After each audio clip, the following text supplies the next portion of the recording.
प्रिय छात्रों, मैं इंदु शुक्ला कक्षा 6 हिंदी साहित्य पाठ 2 का तृतीय भाग लेकर प्रस्तुत हूँ। बच्चों, आगे की लाइन है कि लोगों पर पुजारी जी की धाक जम गई थी। संता इस साप से काँप गया, पैर पकड़कर बोला, महाराज आधा दान कर दूंगा। लोगों के सामने पुजारी जी की क्या थी कि धाक जम गई थी। उनकी एक अलग ही पहचान बन गई थी कि पुजारी जी के कारण गंगा माई प्रकट हुई हैं। इसलिए संता जो था वह सोचा कि पुजारी जी के अंदर बहुत शक्ति है और वह यह सोचकर काँप गया और जाकर पुजारी जी के पैर पकड़ लिया और बोला, महाराज जो कुछ भी मिलेगा आधा दान कर दूंगा। पुजारी जी मान गए। भीड़ बढ़ती जा रही थी। दुपट्टे, कपड़े, हल्की फुल्की चांदी की चीज़ें भी चढ़ावे में आने लगी थी। पुजारी जी तो मान गए, लेकिन जो भीड़ थी गंगा माई को देखने के लिए वह बढ़ती ही जा रही थी। अब चढ़ावे में दुपट्टे, कपड़े, हल्की फुल्की चांदी की चीज़ें भी आने लगी थी। खाने पीने की चीज़ों की तो कोई गिनती ही नहीं थी। जो खाने पीने वाली चीज़ें थी उनका तो चढ़ावे में कोई गिनती ही नहीं था, वो बहुत तेज़ी से आ रही थी। इस अपने परम प्रिय शिष्य मंगरू और दुर्गा मिसर को उन्होंने इस काम पर लगा दिया कि वे दोनों चढ़ावे में आने वाला सामान चुन चुन कर मंदिर में रखाएं। जो उनके परम प्रिय शिष्य थे मंगरू और दुर्गा मिसर, उनको वो चढ़ावे का सामान रखने के लिए लगा दिए। थोड़ी दूर पर लोगों ने एक कुंड बना दिया। वही पानी वहीं जमा हो रहा था। लोगों ने मिलकर एक कुंड बना दिया जहाँ पर पानी जमा होने लगा। भक्त वहाँ आचमन करते, छींटे डालते और चलते हुए कहते, कितना पवित्र पानी है, कैसा मीठा है, पुजारी जी की सेवा का फल है।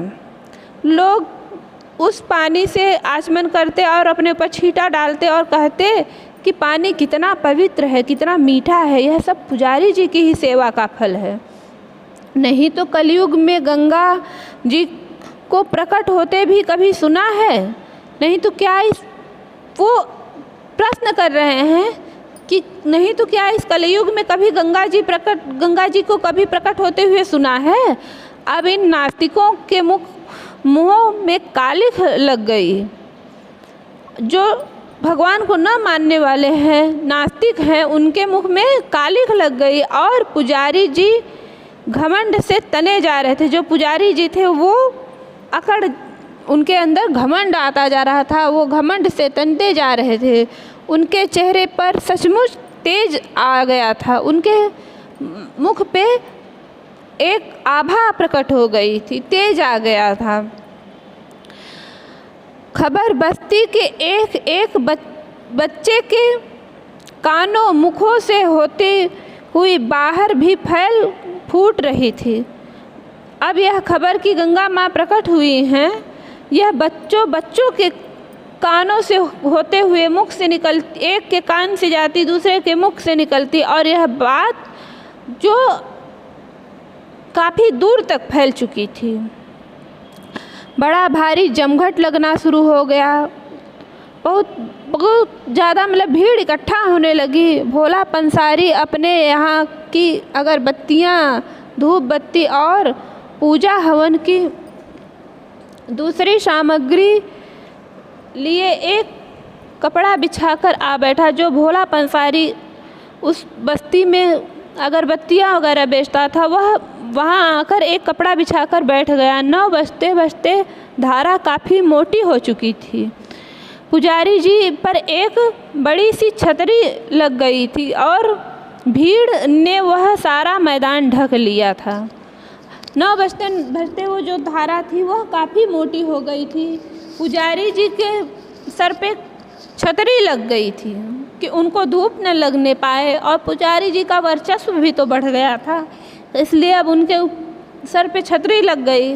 और जो वह मैदान था उसे भीड़ ने पूरी तरह से ढक लिया था। अब दुपट्टा ओढ़े, चंदन लगाए, मालाएं गले में डाले पुजारी जी बड़ी शान से प्रसाद बांट रहे थे। लोग उनके चरण छूते, प्रसाद लेते और भेंट चढ़ाते। अब पुजारी जी दुपट्टा ओढ़े हुए, गले में माला डाले हुए और अपनी शान से वो क्या करते कि प्रसाद बांट रहे थे। लोग बड़ी आस्था से उनके चरण को छूते और भेंट चढ़ाते जाते थे। दोपहर के 12 बजते बजते तो सारे शहर और आसपास के गांवों में तहलका मच चुका था। उस बस्ती में जैसे कुंभ का मेला लग गया था और भीड़ थी कि बढ़ती ही चली जा रही थी। चारों तरफ चहल पहल और कोलाहल था। जिसे देखो वही गंगा जी की बातें करता। भिखारियों और भूखों की तो जैसे मंडी ही लग गई थी। दोपहर के 12 बजते बजते सारे अगल बगल के गांव में तहलका मच गया। यह बात पूरी तरह से फैल गई थी कि गंगा माँ प्रकट हुई हैं। उस बस्ती में जैसे कुंभ का मेला लग गया था और भीड़ बढ़ती ही जा रही थी। लोग यह देखने के लिए उत्सुक हो रहे थे। वही गंगा जी के बातें कर रहे थे। भिखारी लोग थे, भूखे लोग थे, वह क्योंकि जानते थे कि जहाँ धार्मिक चीज़ है, जहाँ धार्मिक बातें हैं, जहाँ आस्था की बात है, वहाँ पे लोग दान दक्षिणा ज़रूर करेंगे। इसलिए वहाँ भिखारियों और भूखे लोगों की भीड़ लग गई थी। पुजारी जी चढ़े हुए पैसों को लोटे में रखवाते, भर जाने पर उन पर फूल लदवा देते। न जाने ऐसे कितने लोटे पुजारी जी की तेज और चौकन्नी आँखों के नीचे फूल के पहाड़ से ढेर में बंद रखे थे। चंदन लगाने वालों की एक अलग लाइन थी। पुजारी जी जो पैसा चढ़ावे में आता उसको एक लोटे में डलवाते जाते और जब वह लोटा भर जाता था तो उसको फूलों के नीचे क्या करते थे, ढक देते थे। ऐसे एक ही लोटे नहीं अपितु पता न कितने लोटे फूलों के ढेर के नीचे दबे हुए थे। और कुछ लोग चंदन लगवाने के लिए एक अलग लाइन लगवाए थे। अब धारा अब कलाई के बराबर मोटी हो चुकी थी। जिधर देखो उधर ही जय गंगे की आवाज़ों के साथ गंगा माई की जयकार सारे मेले में गूंज रही थी। जहाँ धारा थी उस जगह की भीड़ इतनी बढ़ गई थी कि लोग हिल तक नहीं पाते थे। फिर भी भक्तों के जत्थे चले आ रहे थे। अब धारा जो एक उंगली के बराबर थी वह अब कलाई के बराबर मोटी हो चुकी थी, एक कलाई के बराबर मोटी हो चुकी थी। लोग गंगा माँ की जयकारे कर रहे थे और जहाँ पे वह धारा थी वहाँ पे तो लोग इतने ज़्यादा हो गए थे कि वो एक हिल नहीं पा रहे थे। फिर भी लोगों का समूह था कि देखने के लिए लोगों के भारी समूह वहाँ पे चला आ रहा था। 5 बजे तक मेले का रूप ऐसा हो गया जैसे पहले से तय किया गया मेला हो और यहाँ हर साल लगता हो। हर एक ने अपने अपने काम और जगहें तय कर ली थी। भीड़ की संख्या उस छोटी सी जगह में 25-30 हज़ार तक पहुँच गई थी। ऐसा लगता था कि थोड़ी ही देर में 1 लाख तक हो जाएगी। 5 बजते बजते ऐसा हो गया था कि वहाँ बहुत ज़्यादा भीड़ इकट्ठा हो गई थी। जो लोग व्यापारी लोग थे वो सब लोगों ने अपनी अपनी जगह तय कर ली थी, एक जगह पे अपना जमा के बैठ गए थे। भीड़ 25-30 हज़ार तक पहुँच गई थी और ऐसा लग रहा था कि कुछ देर में भीड़ 25-30 हज़ार से बढ़कर कहीं लाख तक न पहुँच जाए। भीड़ में धक्के खाता रुकता चलता एक ठेला बड़ी मुश्किल से उस मंदिर के पास तक पहुंचा था। उसमें फावड़े, कुदाले, हथौड़े और तरह तरह के औजार रखे हुए थे और 4 आदमी धक्का देते हुए उसे आगे बढ़ा रहे थे। आगे आगे कोट पतलून पहने एक आदमी झल्लाया सा भीड़ को हटाता जाता था और वह मंदिर के पास जमा भारी भीड़ को हटाने लगा तो कुछ भक्तों ने देखा नहीं गया। एक भक्त भड़क कर बोला, वहाँ तिल रखने की तो जगह नहीं, तुम अपना ठेला कहाँ घुमाए लिए जा रहे हो। ऐसा हुआ कि भीड़ में धक्के खाता, कुछ चलता कुछ रुकता, बड़ी मुश्किल के साथ एक ठेला जिसमें फावड़ा और खोदने का अनेक सामान और अनेक तरह के औजार रखे हुए थे, उस ठेले को 4 आदमी धक्का देते हुए आगे बढ़ा रहे थे। और उसी में एक मनुष्य जो कि सूट बूट में था, कोट और पतलून पहने हुए था, पैंट पहने हुए, और वह बड़ा भीड़ को देख के बहुत झल्लाया हुआ था, गुस्से में था। वह भीड़ को हटाता हुआ किसी तरह से कि वह जहाँ धारा थी वहाँ लेकर पहुँचा तो भक्तों से देखा नहीं गया। वह उसमें एक भक्त जो थे वो बहुत ये गुस्सा के बोले कि यहाँ पे तिल रखने की जगह नहीं है और तुम अपना ठेला कहाँ लेके चले आ रहे हो। ठेले का वहाँ क्या होगा। कई कंठ से एक साथ नाराज होकर बोले, वो लोग बोले, कई लोग एक साथ मिलकर बोले कि ठेले का वहाँ क्या होगा। वह आदमी भी बुरी तरह झुंझला उठा था, उसके सारे कपड़े भीड़ में दबकर खराब हो गए थे। उसने डांट कर कहा, क्या तमाशा लगा रखा है, नल की लाइन टूट गई है, सारा पानी बहा जा रहा है, इसे ठीक करना होगा, सब हटो यहाँ से, नहीं तो पुलिस बुलाई जाएगी। वह जो आदमी था वह पूरी तरह से झुझला गया था और क्योंकि भीड़ में दब के उसके जो सूट था उसका वह खराब हो गया था। उसने लोगों को डांट कर कहा कि क्या तमाशा लगा के रखे हो, ये क्या मेला लगा के रखे हो।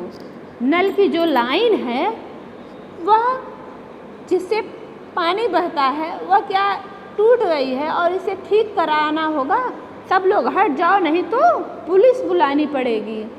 लोग एक दूसरे को मुंह फाड़ कर देखने लगे, लेकिन भीड़ की गंगा में जो बाढ़ आई थी वह रुकने का नाम ही नहीं लेती थी और हर सड़क गली से बह बह कर यही चली आ रही थी। मेले में गूंज रहा था जय गंगा माई की। जो लोग थे वह एक दूसरे को बड़े ही आश्चर्य से देखने लगे और जो भीड़ में जो गंगा माँ प्रकट हुई थी, जो कि हमने आपको पहले ही बताया था कि आस्था विश्वास अपनी जगह सही होता है, लेकिन अंधविश्वास उतना ही गलत होता है। जैसा कि प्रस्तुत पाठ में हुआ है कि एक नल की लाइन टूट गई थी जिससे कि पानी का लीकेज हो रहा था, पानी बह रहा था और लोग उसकी सत्यता को जाने बिना गंगा माँ का रूप दे दिए, जिससे लोगों की आस्था जो हुई वो आहत हुई, उसको भारी आघात पहुँचा।